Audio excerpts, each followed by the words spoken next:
Welcome back to The Haunting Truth, everybody. My name is Jen, and as well, my hostess with the mostest, as always, is Woo. Woo woo. So, I'm going to go ahead and get us kicked off tonight. This is a really special episode, so I hope that you guys enjoy it.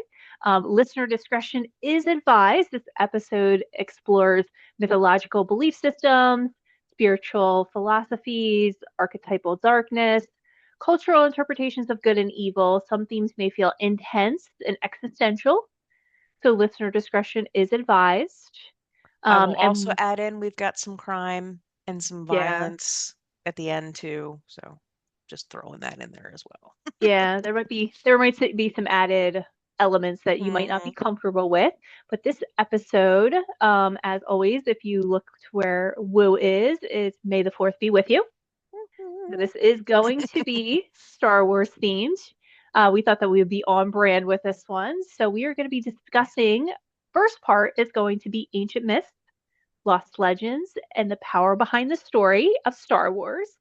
And then Woo is going to go ahead and shift over and she's going to tell you about more of the crime that is associated with this beloved story of Star Wars. It's hilarious. I can't wait to tell you. I And can't, I really can't wait. and I love the myths, some of my favorite things. So tell me. Okay, I will tell you. So there's some stories that entertain us as always, and then there are some stories that make you feel like you're going to remember what happened. Now, stories echo something ancient, sometimes buried deep in your memory, and something that feels older than language itself. And then now we're stepping, as I said, into the galaxy far, far away, and we're going to not talk about sci-fi, but what is on the beneath the surface of Star Wars. Beneath the lightsabers and the battles and the distant planets, there is something older, something that didn't begin in 1977, something that existed thousands of years. So when it comes to our modern myths is what I call Star Wars. It's one of our modern myths, and it Hmm. is based on ancients. So when George Lucas began developing Star Wars, he wasn't just pulling ideas from imagination, he was studying myths. And he specifically was studying the work of Joseph Campbell, whose Ah. research into global mythology revealed something extraordinary.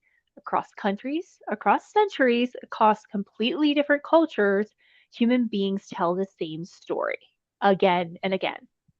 And Campbell called it the hero story.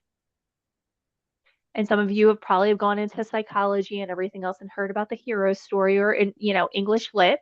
So it's a Mhm. path where an ordinary individual is called to adventure, guided by a mentor, tested by darkness, and ultimately transformed. And when you look at Luke Skywalker, you're not seeing a character. I couldn't say that name for some reason. Luke Skywalker, not Walker. I was gonna Um, call you on it, but yeah, that's no, I'm going good. to own that one completely. You're seeing a pattern that has appeared in myths from ancient Greece, medieval Europe, India, Japan, and beyond. Hmm. Yeah, so in Greek mythology, heroes like Perseus and Theseus leave their ordinary lives behind to face monsters and impossible trials. And I don't know if you guys know about Theseus. So Theseus is often described as the son of Aegus, the king of Athens and Athria. So, as the legend goes, or the son of Poseidon. So, raised by his mother, he Son of traveled to Poseidon. Okay. Athens where he encountered Medea, which is Angus's second wife, later undertook his most famous feat, which was slaying the Minotaur in the Mhm. labyrinth of Crete. So, with the help of Adrene, who gave him a ball of thread to navigate the maze, Theseus defeated the beast and escaped. Afterwards, he is united with Attica under Athenian rule. So he built a palace on the Acropolis and is credited with founding a cult, which is the cult of Aphrodite. Mhm. So that is really the story of Theseus. Now, Perseus is known as the son of Zeus and Dana, and is who was a mortal princess locked away by her father, King Acrius, due to his prophecy that he would kill him. So basically, he locked his daughter away, thinking that her son was going to eventually kill him, because all of the Mhm. seers and everything back in the day. So she was raised on the island of Cephrius. He was later tricked into undertaking the quest to bring the head back of Medusa, the only mortal Gorgon. If anybody understands what a Gorgon is, like now you're into like another show that you might have watched. So that's kind of interesting. Are we going to Was flash the back to my favorite movie of all time with another reference to Clash of the Titans? no 1982.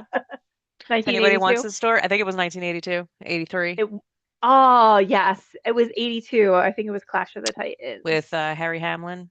Yeah. Yes, Mm-hmm. yes. If And then anybody's not seen this, fantastic. there was Jason and the Argonauts. Great special effects. Yeah, and then they had That, Sinbad too, but Clash of the Titans was the. yeah, yeah, And I think yeah. I've Okay. referenced it in almost every episode we've ever recorded. Somehow I know. it's in You there kind quite of a lot. slipped it in there. I had to. Yeah, I'm giving. They should pay me for their advertisements. But yeah, I great think they story. should, but with divine aid from Athena and Hermes, Perseus received tools such as winged sandals, the cap of Hades, and a curved sword, and a shield reflecting his own image, which allowed him to avoid Medusa's gaze, and he beheaded her. He then turned King Polycetus and his supporters to stone with Medusa's head.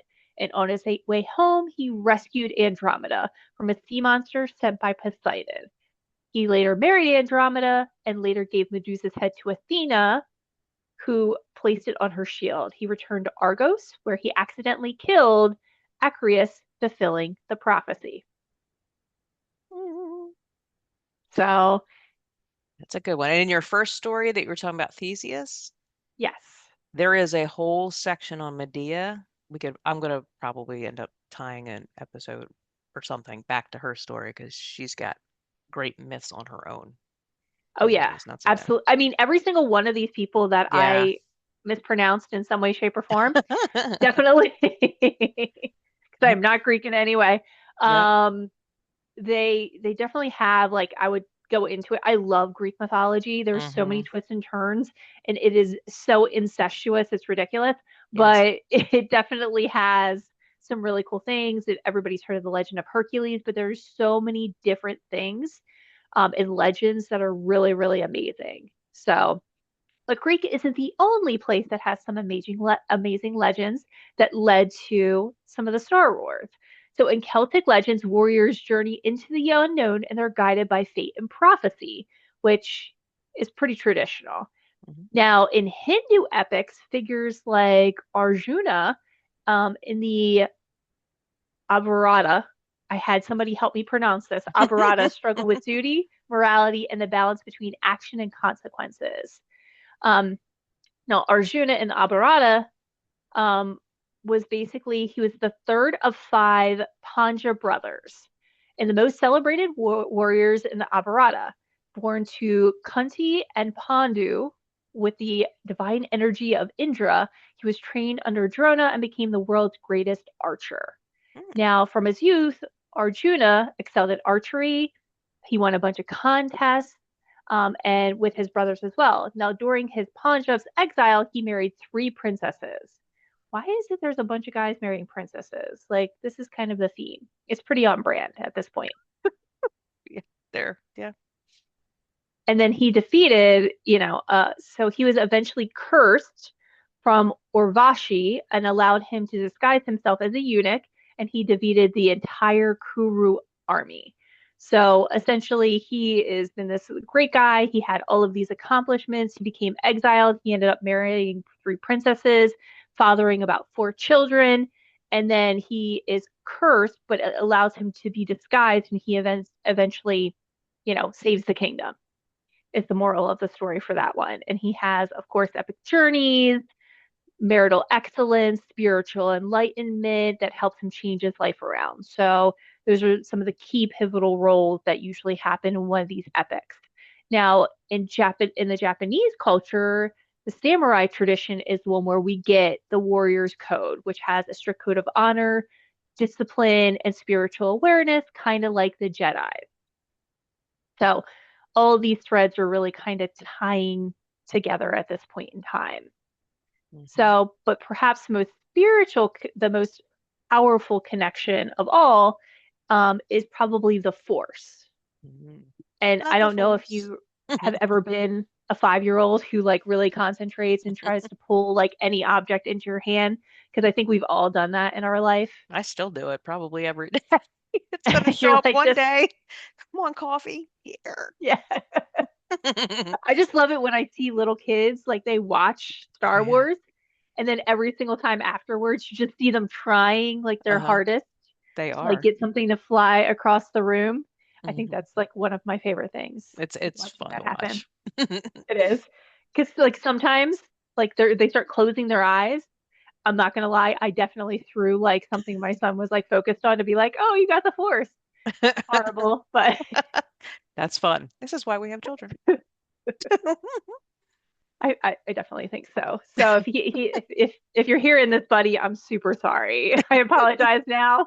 If you He's think your like, teddy darn bear it, can I thought I levitate, had it. You ruined my and that whole you have life, the force. Mom. I hope at this age he's gotten over it. But the force is basically everybody knows about energy flows and how everything binds to living items and how it surrounds everything and it connects all of us. Now, this should sound familiar because the force closely mirrors real world spiritual concepts. In Chinese philosophy, there's the idea of qi, which is a life force that flows through all things.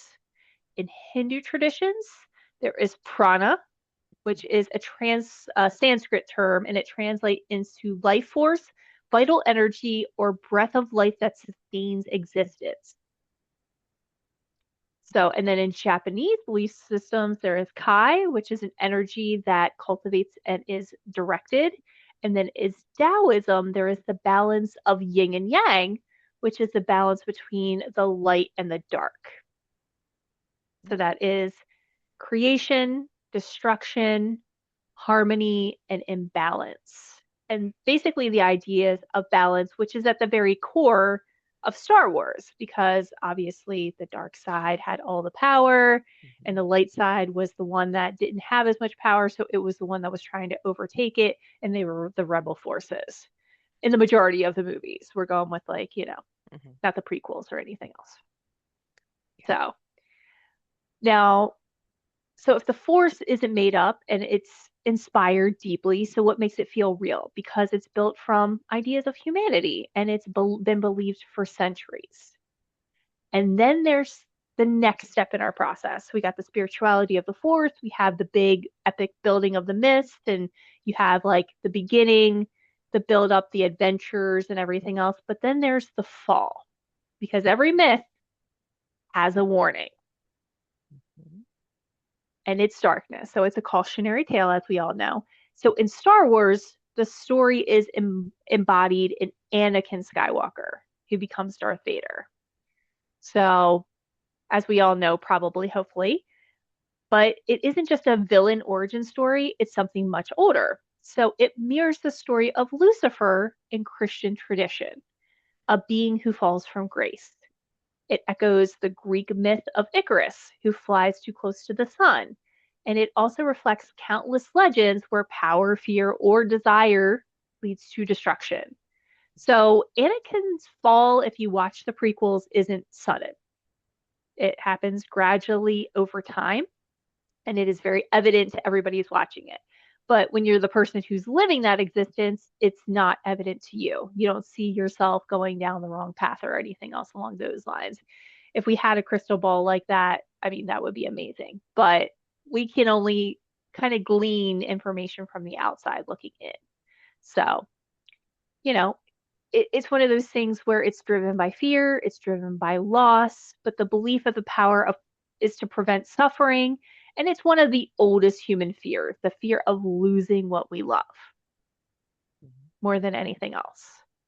But what makes this story a little bit different is that it doesn't end in darkness. So at the end of this, because Star Wars always carries something a little bit more like ancient myth, there's the redemption tale.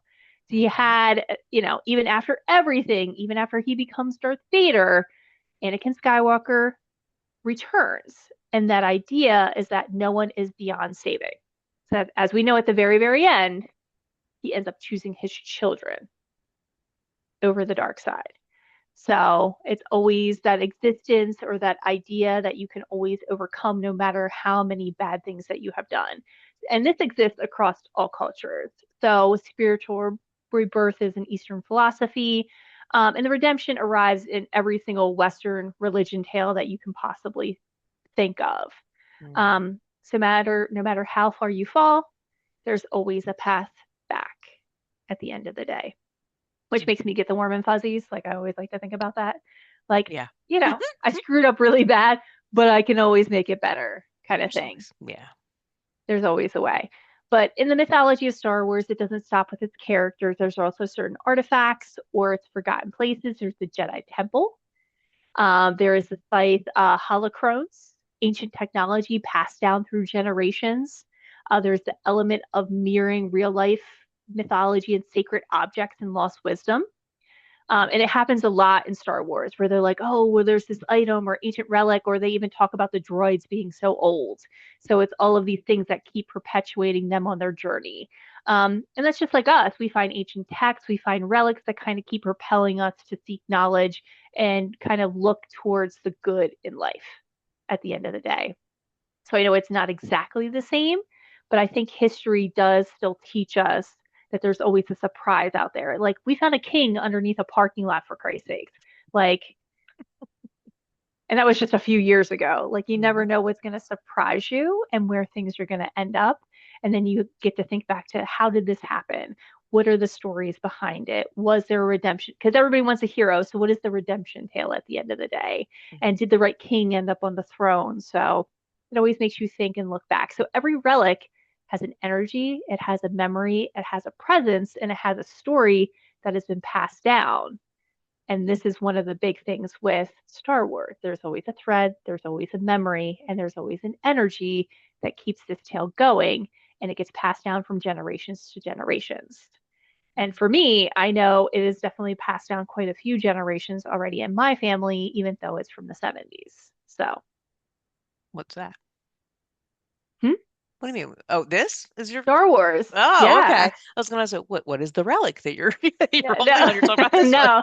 Yeah, this Yeah. Star Wars is a relic that keeps being passed down. Because if you think about it, even before these new different stories had come out, I Yeah. was showing them already to my nieces and nephews who are already in Hmm. their 20s. I'm showing them to my child who's a teenager. I'm showing them to my friends' kids Hmm. who are like, 4 and 5 years old, and I'm giving them lightsabers and everything else. Hmm. So you just kind of keep it going. So it's just the story that keeps resonating and it keeps being passed down almost like a legend at this point. It is timeless, I think, no matter how old it is. I think it's still Yeah. relevant. It's pretty cool. Yeah, you're right. Yeah. It is a relic in and of its own. Hmm. Absolutely. So with that nice, teary-eyed, reminiscence going on, I'm going to go to true crime. I'm going to shift over to Woo. Yes, although I will say it's not heavy crime today. So I will go ahead and tell you now that we have our mythical background, we like to add a little zaniness to the equation. I like to keep things a little bit light sometimes, and of course we're paranormal and true crime, so we got to throw something on there. So I went on a quest to find true crime cases that had some kind of Star Wars connotation. And let me tell you, people do not disappoint. This is great. So crime, while not as inherently evil as Darth Vader, depending on whatever the charge is, it sure does love to wear his helmet. So, so our first case is taking us to Glasgow, Scotland, 2010, which is a city where I am sure the Death Star was built. And of course, Death Stars are expensive. And Darth Mhm. Vader wasn't known to dedicate himself to a time clock to get some money, so what is an evil space lord to do? Rob a gas station, of course. I was gonna say steal a car. Well, hold on, hold that thought. Because he wasn't really good at robbing the gas station. He made off with about 270 pounds, which is the equivalent of $417 in today's money. And he left on his bicycle. So maybe he should have ridden car. He might have been going at ludicrous speed, though. I'm not quite sure. For those of you who did not are not watching the video, I almost snarfed my drink. So I appreciate that. Thank you. Thank you so much. You're welcome. But back it up. You can rewind that a couple times. Yeah. So not only was he on his bike and he got a small amount of money, he used an imitation gun because apparently his lightsaber was in hock somewhere, only to be turned in by a tip, which I'm thinking was his number two, that before he strangled him from the movie, wherein the Strathclyde police force searched his home and found the helmet. Then he insisted it wasn't him, even though he was on CCTV. So I don't think good old Darth was kicking on all cylinders on this day. And surely No. you must think this has got to be his first offense, right? Yeah. No, he had 46 previous convictions. Conviction. Convictions, because you know you get charged more than you get convicted. Yes. 46. Yes. Okay. And this wouldn't be his last one. So he he spent some time in jail, but as evil as he is, he will not be held down. Oh no, he has galaxies and worlds to conquer. So we find our galactic grifter next in Toledo, Ohio, 2012, presumably in a new garage with his Death Star build. And if at first you don't succeed, try again. So what does he continue to do? Well, he's going to continue with bank robbing themes because who wants to actually work for their money? But he did upgrade his weapon this time. Now he's using a semi-auto instead of a fake gun. And that worked because he did make an escape with an undisclosed amount of cash, but he was still on a bike. But it's still on a BMX plane. to be specific, which I think demonstrates his desire to master gravity, even while not quite in hyperspace at this point in time. So that grab of cash that he got away with must have worked for a little bit because we don't hear from our space lord again until 2015 when his helmet popped up again in Pineville, North Carolina. This bank robbing proved to be since bank robbing proved to be a win last time, he decided to go ahead and try it again. But he upgraded his ammo again. So first one we updated to a new gun, and then we went to a better bike. Now he has the gun, he got the cash, and he got away, but it was in a Chevy Silver Suburban this time. Oh, he upgraded. He Okay. Wait, upgraded. so didn't we start out in Glasgow, Scotland? Yeah, he was And in then Scotland. he had 46 charges and was able to move to the United States? Where's our screening system here? Apparently, it's out of this world. It didn't happen this time. So yeah, he was in Scotland, and then he was in Toledo, and then he was in North Carolina. But he's going to continue to keep on traveling because he doesn't like to stay on the plot. So the Force was not with our wannabe ruler of the galaxy for the rest of 2015. Okay. The last one was a little bit successful. So in November, I guess he thought I'll try something new. Hmm. Still robbing though, and he still had a gun, but this time he went for a convenience store in Jacksonville, Florida.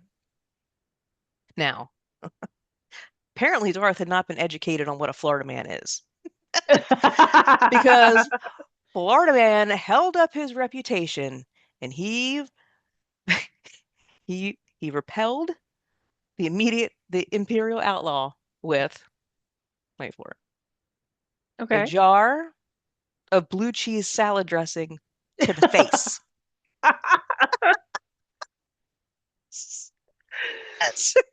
So the masked marauder took off running and escaped in his car. However, he had to remove the helmet from what I'm assuming was a massive dent to his breathing apparatus, and witnesses were able to catch a glimpse of his face.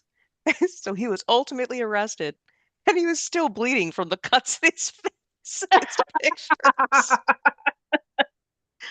So this is wild. And I Please think tell me he got accosted by a grandma. uh, with a purse, I'm imagining. But I Yes. nominate Florida Man to join the rebel forces because he was like, Yes. no, no, no, you get back with a. I'm never going to look at blue cheese salad dressing again. I love how he went from Glasgow all the way to Toledo, Ohio. He made it to North Carolina. He ends up in Florida, and they're like, "Oh no, sir, this is your last stop." You're lucky Governor DeSantis wasn't in wasn't I in the know, right? wasn't in the place. The blue cheese, yes. It's so great. Gets me. So that one didn't go well. So he decided to go ahead and try something else because he knew that Death Star is super expensive. He still needs cash. So when you when you need to make money and you don't actually really want to work for it, and robbing isn't your forte, what is a Oh no. force-wielding felon supposed to do? You got it. Go to Times Square and intimidate tourists. Oh, I know where this is going. Oh my God. So, yeah. So, if anybody has not been to Times Square, there are multiple people dressed up as characters and they do like this living statue art and stuff like that. And they swarm the tourist to take pictures with them for cash. That's how they make their money. But our intimidator would aggressively hustle, blocking people in and intimidating them until they forked over some moolah. This didn't go over well with the police, who arrested him on a charge of aggressive begging in a public place, Oh God. which I didn't even know was a crime, but I'm glad it is. And now, I'm glad too. so, but all is not lost for a cosmic bandit. We Okay. see him in the news once again, this time in Jamaica. For what this time, you ask? For winning the lottery. Seriously. What? A Are you serious? $95 million jackpot. Did he steal the ticket? Nope. And that I'm just that saying. must have been enough, 95 million, to finally finish the Death Star, because we haven't heard from him since. Are you serious right now? Of Serious. all the people in the universe, I know. I got pictures. I'm gonna put them in the notes. Uh, but there you go. That's our take on the magic of May the Fourth be with you. And I hope we've added some historical lessons and some levity to your day. So we hope you enjoy I the like myth and realities.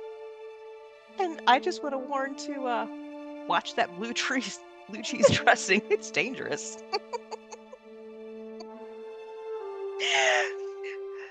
So, Joe, we got to wrap up here real quickly. So, is there anything you wanted to add, or apparently sometimes the villain story does get the moolah at the end of the day. Hopefully there's redemption later on that we can follow up with. I can't guarantee it, but if you liked this crazy episode, please like, subscribe, tell yep, your friends about it, and please look at the source notes for everything. And, if you have any questions, please hit us up. We are, again, The Haunting Truth, and please join us next week for another interesting voyage into maybe the unknown. that is correct. That is correct. So, thank you, everybody, and don't let the dark side get you. All right. Bye, Bye. everybody.